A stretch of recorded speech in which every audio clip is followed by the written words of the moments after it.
करण्यात आलेलं आहे। आताची ही बातमी आपण बघतोय। सैफ अली खान याच्या टीमकडून सुद्धा अधिकृतपणे या हल्ल्याविषयीची माहिती दिली जाते। एका निवेदनाच्या माध्यमातून गणेश ठाकूर आपल्याला अधिकची माहिती देत आहेत। गणेश, काय म्हटलंय या निवेदनामध्ये? बघा, जे स्टेटमेंट सैफ अली खाननं पोलिसांना दिले त्या स्टेटमेंटनुसारच त्यांच्या टीमकडनंही आता मीडियाला एक नोट काढण्यात आलेली आहे, ज्यामध्ये ते म्हणतात की एक चोर रात्री घरी आला होता आणि त्यांना तो हल्ला केला।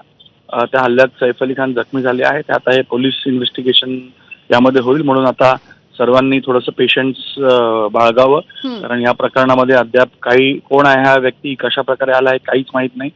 आणि तसंच स्टेटमेंट सैफ अली खानच्या टीमकडनं समोर आलेलं आहे। या प्रकरणामध्ये आता एक नवीन अपडेट जी माझ्याकडे आहे ती अशी की सैफ अली खाननंच मुंबई पोलिसांना सकाळी एक स्टेटमेंट दिलेलं आहे, ज्यामध्ये त्यांचं म्हणणं आहे की मी घरी बसलो होतो, त्यावेळेला माझ्यावरती मागून कोणीतरी हल्ला केला आणि त्या हल्ल्यामध्ये मला दुखापत झाली।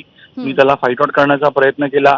घरी लहान मुलं, करीना कपूर सगळे होते, म्हणून त्यांचं असं म्हणणं होतं की त्यांना वाचवण्यासाठी मला त्या व्यक्तीला, त्या चोराला म्हणा किंवा जी व्यक्ती त्यांच्या घरी शिरली होती त्या व्यक्तीला प्रतिकार करावा लागला। त्याला मी काउंटर केलं, त्याच्यावर फाईट आउट केला आणि ओव्हर पॉवर करण्याचा प्रयत्न केला, पण मला जी दुखापत झाली होती, ब्लड लॉस झालं होतं, त्यामुळं मी त्याला पकडू शकलो नाही। तो तिथून पळून गेला आणि आता नंतर काय झालं त्यांना माहित नाही। नंतर परिवाराच्या लोकांनी आरडाओरडा झाल्यामुळे जो आवाज ऐकून त्यांना त्यांची दुखापत पाहून त्यांना लगेच रुग्णालयात नेण्याचा निर्णय घेतला, त्यांना लीलावतीत आणण्यात आलं। तर तिथं त्यांनी हे स्टेटमेंट दिलेलं आहे की एक व्यक्ती होता ज्याने त्यांना पाठवून त्यांच्यावरती वार केला होता। ते घरी होते त्यावेळेला हा हल्ला झाला।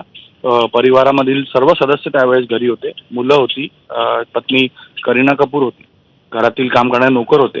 तर त्यांना ओव्हर पॉवर करता आलं नाही, पण त्यांनी आपल्या बचावामध्ये त्याला काउंटरही केलं होतं आणि त्यामुळे तो तिथून पळून गेला, असं स्टेटमेंट सैफ अली खानने मुंबई पोलिसांना दिलेलं आहे।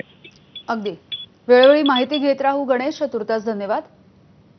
तर सैफ अली खानच्या टीमकडून निवेदन जारी करण्यात आलेलं आहे। सैफ अली खानच्या घरावरती दरोडा टाकण्याचा सुद्धा प्रयत्न करण्यात आला असं सुद्धा म्हटलं गेलंय।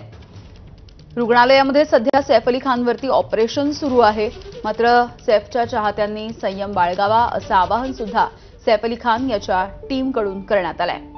तर अभिनेता सैफ अली खान याच्यावरती हा चाकू हल्ला करण्यात आला। मागून कोणीतरी आलं आणि त्यांनी पाठीमध्ये वार केला असं सैफ अली खान यानं पोलिसांना जे स्टेटमेंट दिलं त्यामध्ये म्हटलेलं आहे।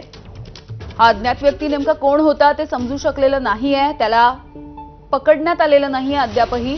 सैफ अली खान याने त्याला विरोध करायचा प्रयत्न केला या हल्ल्याच्या नंतर, मात्र या हल्लेखोराने सैफवरती वार केलेले होते आणि याच सगळ्या झटापटीमध्ये तो पळून गेला असंही कळतंय।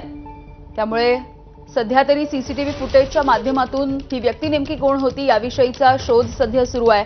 तर सैफ अली खान याच्यावरती जो हल्ला झालाय त्याच्यामध्ये सैफला दुखापत सुद्धा झालेली आहे। एकीकडे मानेला 10 सेंटीमीटर इतकी जखम झाली आहे, दुसरीकडे ज्या पद्धतीने त्याच्या पाठीत वार करण्यात आला त्यामुळे जे धारदार शस्त्र होतं किंवा टोकदार जे काही हत्यार होतं ते सैफच्या पाठीमध्ये घुसवल्याचं सुद्धा कळतंय आणि अक्षरशः ऑपरेशन करून एक छोटी सर्जरी करून ते हत्यार बाहेर काढावं लागलं। सोबतच त्याच्या हातावरती सुद्धा मार लागलाय, हाताला सुद्धा